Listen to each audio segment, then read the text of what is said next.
Section 1. You will hear part of a conversation between an art auctioneer and their client. First, you have some time to look at questions 1 to 7.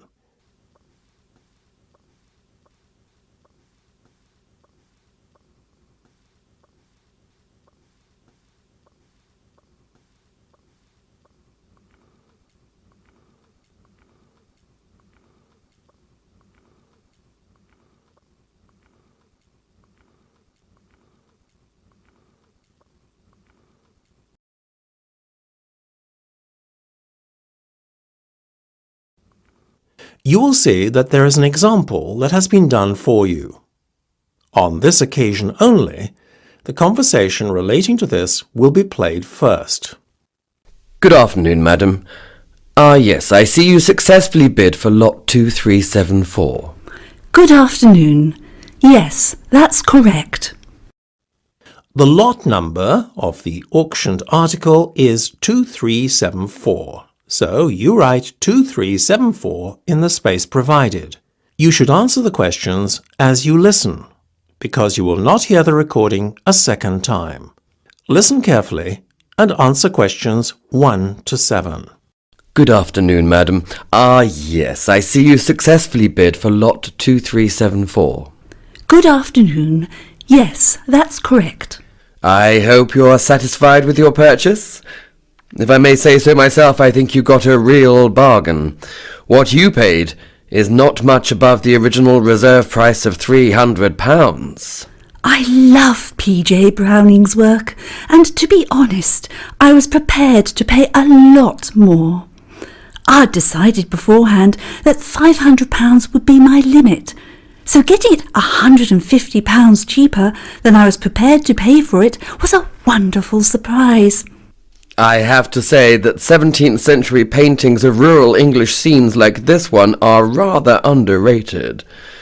The art world seems to want abstract paintings by modern artists more.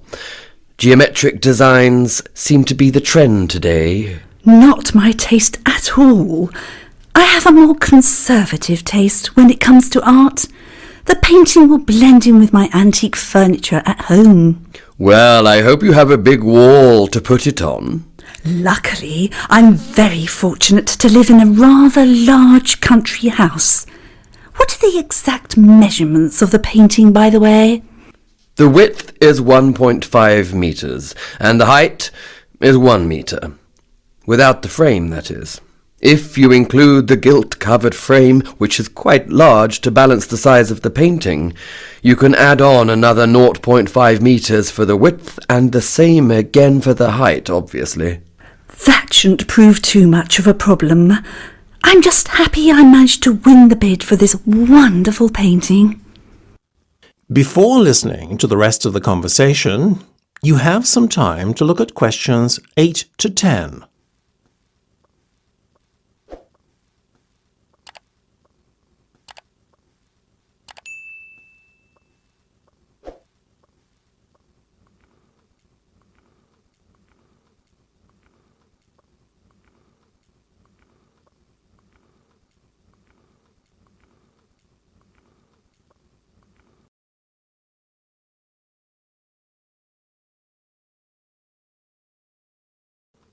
Now listen and answer questions 8 to 10.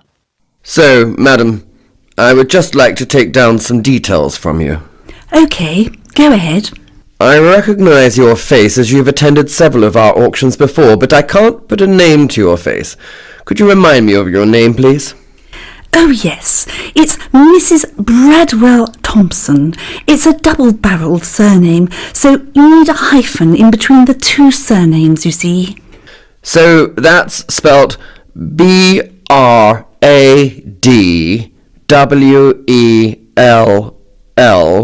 followed by a hyphen, then Thomson. Well, the first part's right, but you spell Thompson with a P in between the M and the S of the surname. OK. And your address, please? Yes, it's Charlton Manor. That's spelt CHARLTON. KN, and I live in Kingston Village. Oh, and of course you'll need the postcode too. It's KN2656T. Sorry, did you say KM2656T? No, it's KN, not an M, then 2656T. Well, thank you, Mrs. Bradwell Thompson. I think that's just about everything.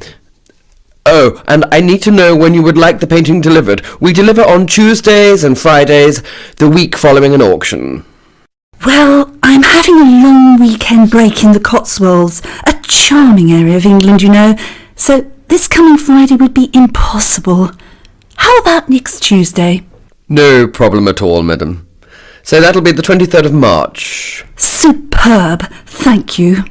Not at all, madam. It was a pleasure doing business with you. That's the end of section 1. You have half a minute to check your answers.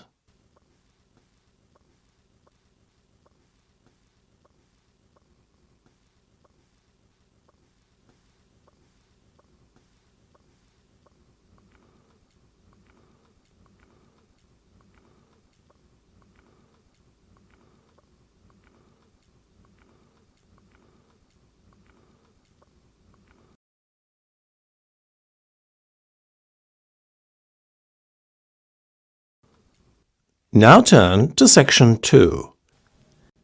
Section 2.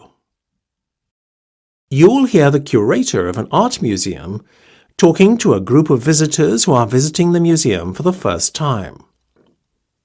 First, you will have time to look at questions 11 to 15.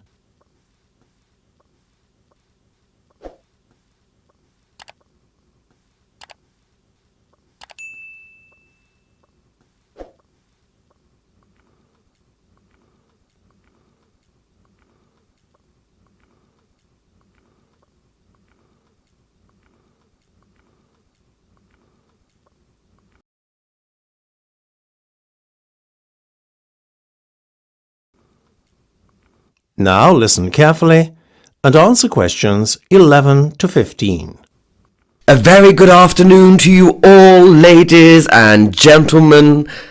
I'm glad you've chosen to visit the prestigious Triton Museum of Art today, and I'll look forward to showing you around. But first I would just like you to refer to the maps of the museum that you picked up on your way in. Now, where you picked up your maps is just to the left, as you enter the building outside the museum store. By the way, the store is a great place to pick up some souvenirs before you leave. Oh, and if anyone wants to leave a coat in the cloakroom, then please feel free to do so at no extra charge. It's just over there on the other side of the entrance to the museum store. Okay, so this nice spacious area we're now standing in is the Rotunda. It contains some of the museum's most striking sculptures. From here, you gain access to all the museum. Leading off from the Rotunda are the Warburton Gallery and our other large gallery that houses a permanent art collection. We'll be starting our tour actually in the Permanent Collection Gallery, as it's the nearest of the two galleries to the entrance. We'll make our way afterwards to the other gallery I mentioned, as it's right next door. Oh, the smaller room behind the Warburton Gallery that you see on your maps is just a storage space for the museum, and access is blocked off to the public by a railing across the entrance to that area. So now, where were we? Ah, yes. After we visited those galleries, which will take us a good hour as there are so many interesting exhibits to see, we'll make our way back across the Rotunda and visit the Cowl Room. It's right at the far end of the museum, on the opposite side of the Rotunda to the Warburton and Permanent Collection Galleries. It's one of the museum highlights and contains some high-quality contemporary art exhibits. Oh, I'm so sorry. I forgot to point out the ladies' and gents' toilets earlier. They're just before you get to the Cowl Room and are adjacent to the museum's store. Don't go into the room opposite the toilets. That's our staff room area and kitchen. Right, so that's all you need to know for the moment. Let's begin the tour. Before you hear the rest of the discussion, you have some time to look at questions 16 to 20.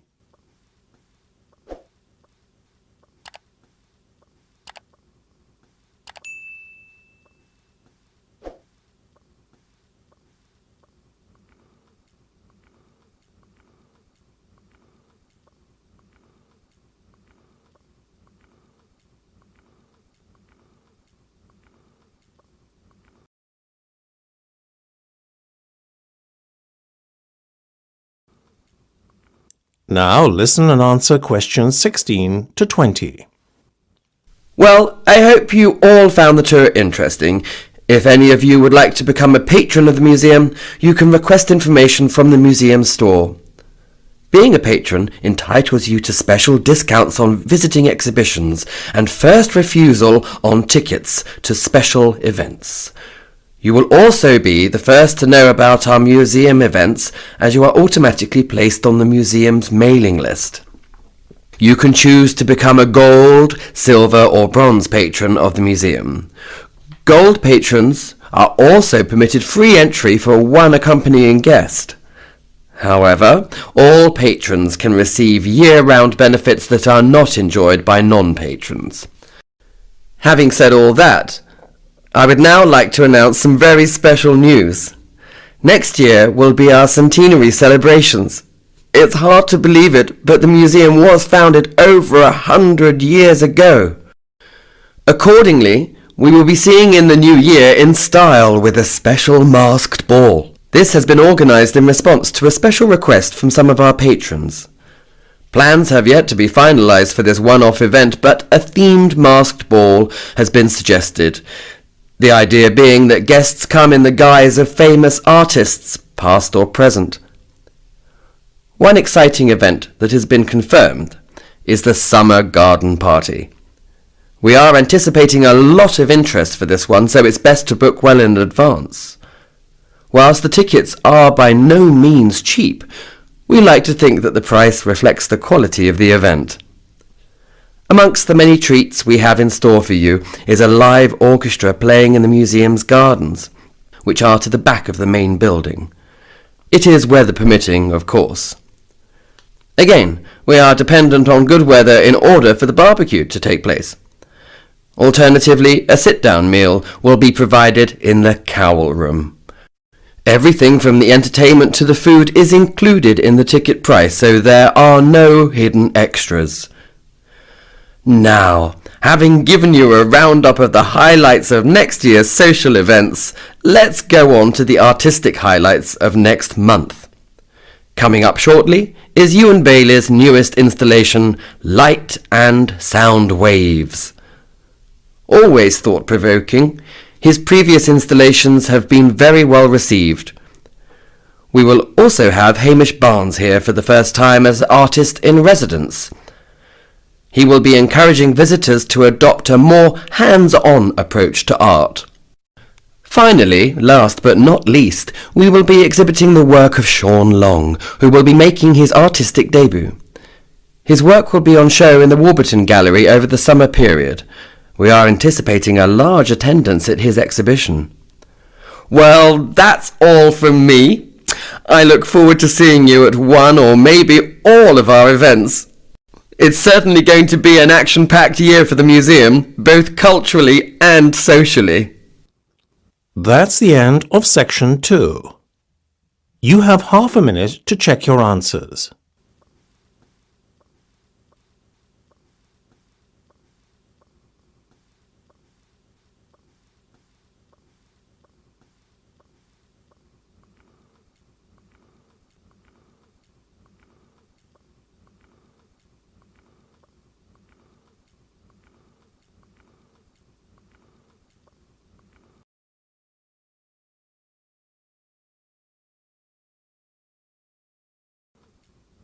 Now turn to section 3.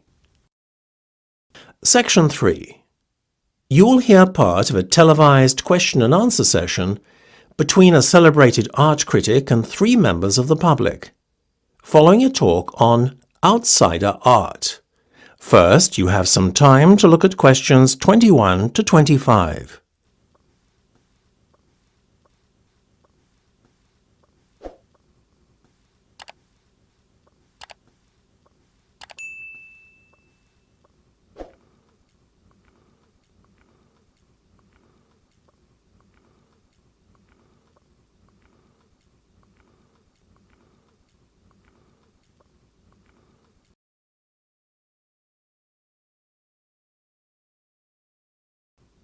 Now listen carefully and answer questions 21 to 25. I think I've said enough, so now it's the turn of the audience. Would anyone like to start the ball rolling and comment on anything I said earlier in my talk? That young gentleman over there. Hi, my name's Jake, and I've got a question for you. You referred to outsider art as being the work of self-taught rather than trained or professional artists. Does that mean anyone can produce art, then? Well, what we define as art will always remain subjective, but given that we can agree more or less on a common perception of what is actually art, then yes, anyone in theory can produce art. The challenge, though, is to produce good art. Excuse me, may I ask a question, please? Yes, of course. Would you like to introduce yourself to the audience? Sure, my name's Lucy. So, Lucy, what would you like to ask? Don't you think that untrained artists lack the necessary technique to produce good art? I felt that some of the paintings by outsider artists that you showed us earlier were, to be honest, rather crude. I think you're confusing technique with art here. A great technique doesn't guarantee great art, you know. But I think impressive art can still be produced by gifted artists lacking in what are accepted as basic art skills. OK. Can I have another question from a member of the audience, please? Hi, I've got a question. Oh, my name's Dave, by the way. I just wanted to ask, how many outsider artists were or are recognised in their lifetime? Relatively few. The exceptions are the ones who create particularly monumental or significant works of art, like Nekshan's sculpture garden in India, or Ferdinand Cheval's fantastic building, the Palace Ideal. Both, as you know, were created purely from recycled materials. Yeah, they were pretty amazing. I remember them from the slides you showed earlier. But what impresses people most is not so much the sheer scale of these buildings and sculptures as the work involved. These artists built their works single-handedly over many years and, more to the point, in total secret, as they lacked planning permission. That adds to the romance of the whole undertaking, don't you think? Well, their work certainly impressed me. Yes, outsider art certainly produces work that is one of a kind. Before you hear the rest of the discussion, you have some time to look at questions 26 to 30.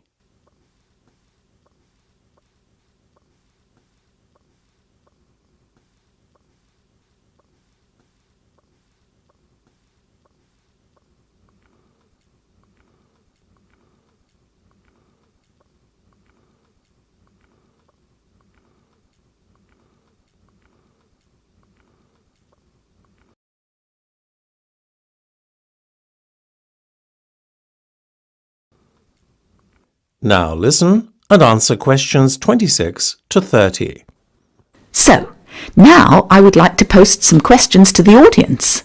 First, I would like to ask someone from the audience which, out of all the outsider artwork I showed you previously, is the most impressive and why.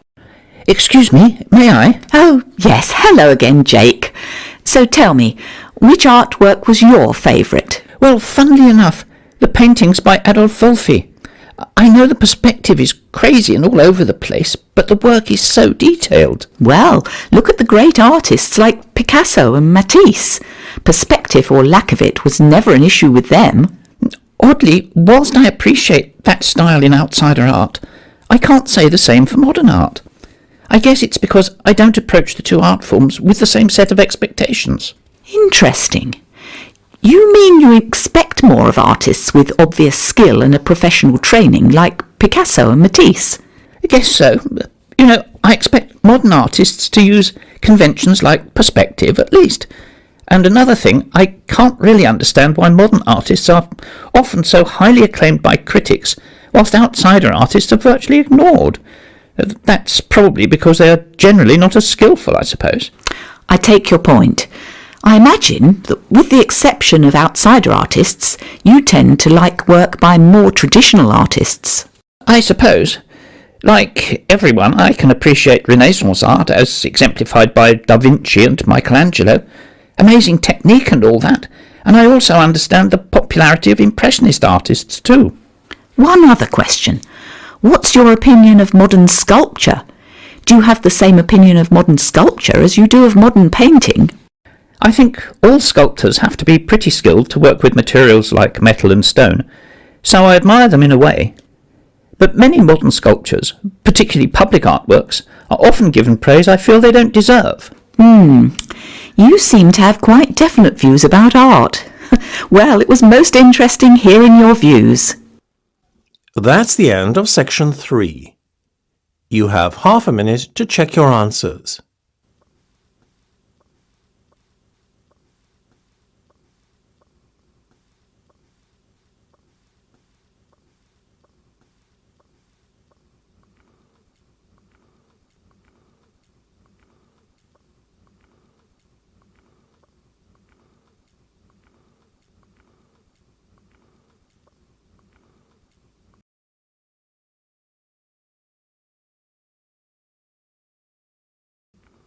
Now turn to section 4. Section 4. You will hear part of an art lecture. First, you have some time to look at questions 31 to 40.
Now listen carefully and answer questions 31 to 40.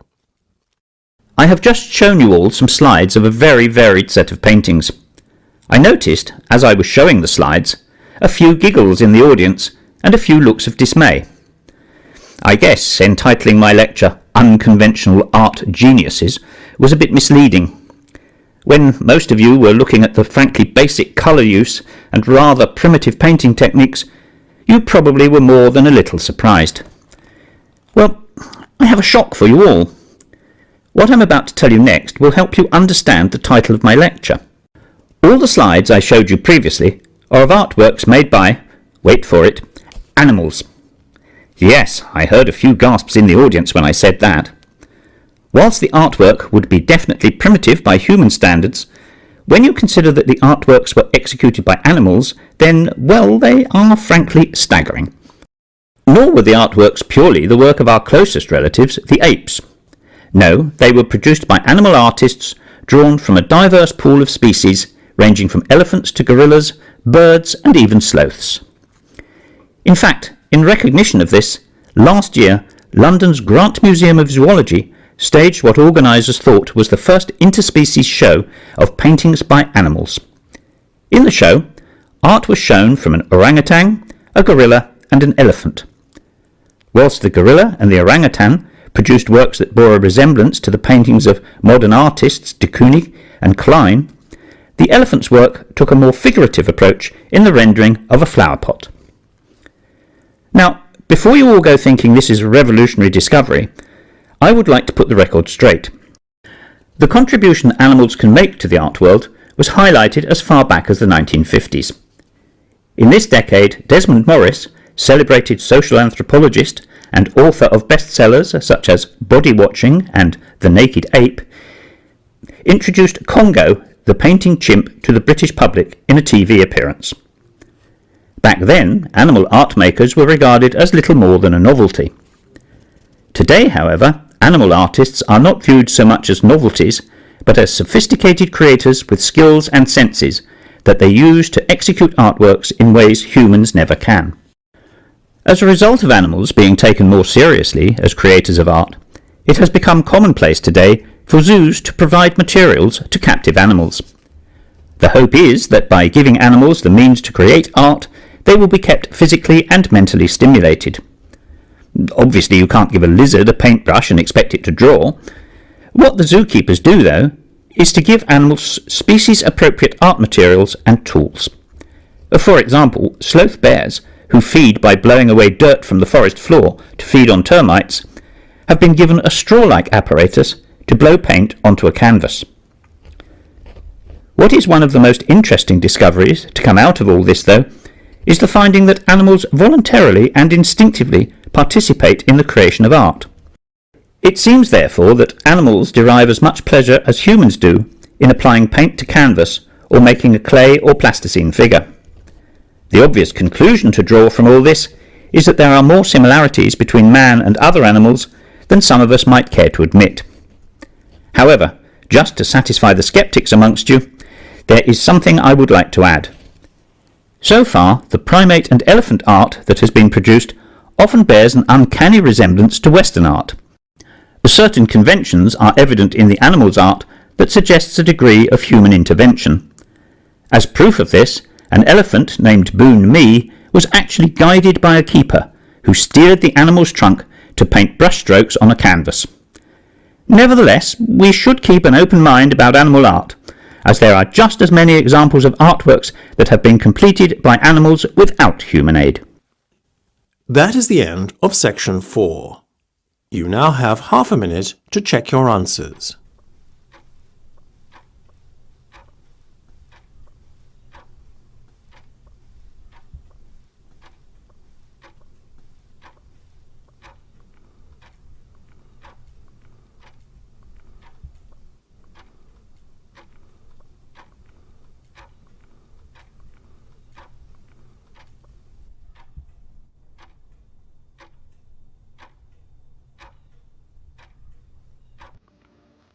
That is the end of the listening test.